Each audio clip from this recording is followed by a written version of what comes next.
decided I'm going to do a rant every Friday. I'm going to get into this sort of my provocative thought. I want you something to, just to stir that big something in your mind and to get it going. And by Monday, maybe to create something and respond on it. Stir the thought pot? That's what we're going to call the bit the Stir the Thought Pot. You're listening to Bacardi Party Friday on the Todd Shapiro Show, SiriusXM 168, Canada Laughs.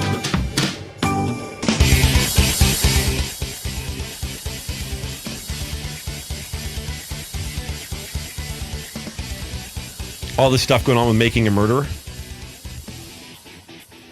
pissing me off. Social media activism. I want to talk about it. SMA? SMA. This is the deal. As you know, I'm a massive fan of social media. Connects us all. Keeps us on top of any breaking news. It's radically changed our world. And I already talked a little bit about, we were talking about this petition over the last few weeks that people are signing. Jackie Childs was on for Making a Murderer. What's it at? It's like at 400,000 signatures or something. And this just in, and we're going to find out what it is later. Breaking news, Roddy said that the White House has responded to it. I want to find out what that is. That literally just came in. And it's absolutely crazy and amazing that a show like this has galvanized this incredible response about a potentially innocent guy.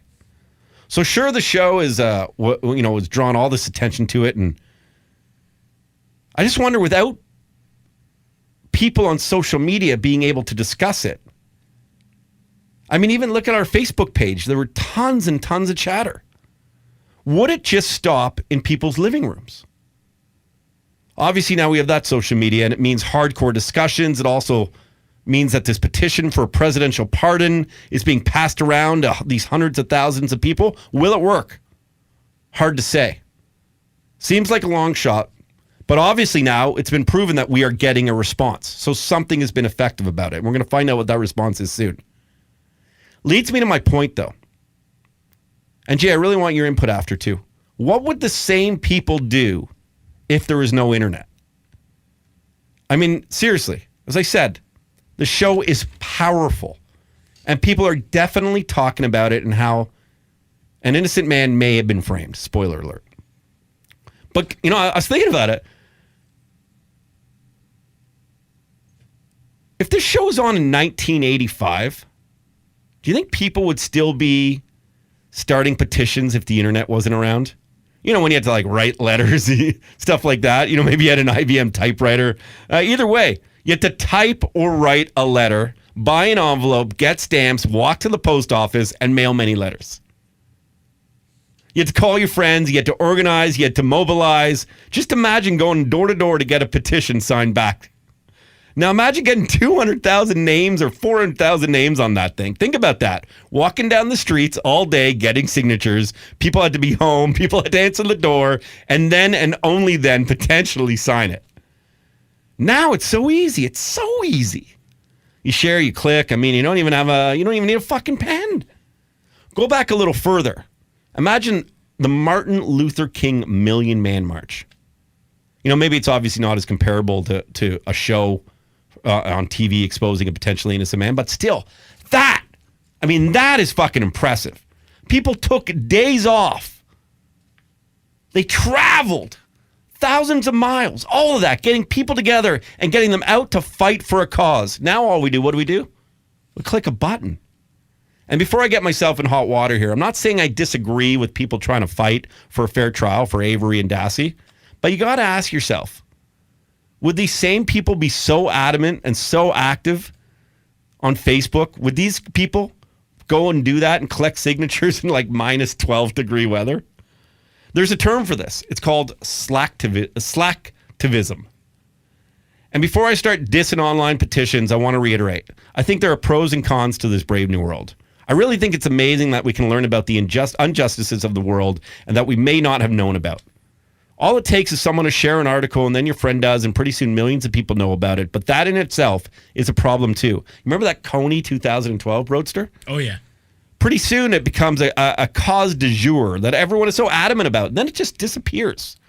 And you don't want to be the one guy who is not outraged about Cecil the Lion or whatever it is that everyone's talking about that day. So there's kind of like this peer pressure thing to be involved with it as well. I mean, I see stuff floating on my Facebook feed all the time. And to be honest, we put stuff on our Facebook feed. But someone reads an article somewhere, then they post all about it for a few days, maybe sign a few petitions, and then it typically goes away. Imagine the 60s or the 70s or even the 80s when people got out there, people marched, people traveled, and people truly took chances. There's not as much of a sacrifice if it's 2 p.m., you're bored at work, and next thing you know, you're on Facebook, so you stumble upon something and post it, click a petition, boom. You feel better? Does that make you feel better? Or really, have we just kind of gotten lazier? I don't know. I wish I could kind of travel back in time with some Facebook activists and see what they'd really be doing during times in serious need, like the Vietnam War or civil rights movements, maybe even some less famous cases. And no, again, I'm not trying to diss anyone who protests. I guess I'm just asking, how has social media changed us when it comes to protesting things? And don't even get me started on the misinformation. I mean, how many times have we found out that some cause or some protest ends up being false, a fugazi? You know, that back to that Coney 2012. Looked like a terrible thing was going on with child soldiers and killing. Of course, is a real thing in parts of Africa. But everyone fell for that hook. Line and sinker. Everybody.